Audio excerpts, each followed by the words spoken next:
Last night's State of the State address, in which Governor Abbott labeled 7 legislative issues as emergency items. They are priorities the governor wants lawmakers to tackle just as soon as possible.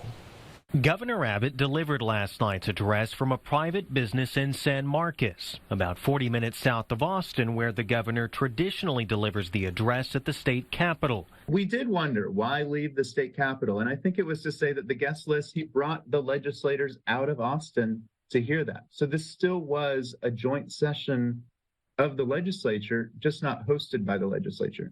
Among the people at last night's address, Smith County GOP Chairman David Stein. I like the fact that by going there, he was able to highlight really a very unique business that had moved to Texas, moved to the area, because of all of the things that Texas offers. The things Texas currently offers and will soon offer if the governor gets his way with the 7 priorities outlined last night.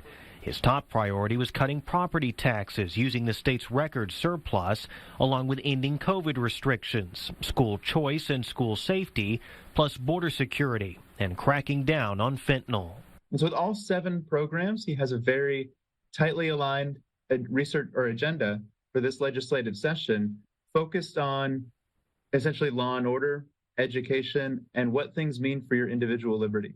Some of them are going to be controversial, but that's how you find a way to get some of these things done, is you bring them on the table, you give the legislators a chance to talk about it, and then to come up with a solution that works.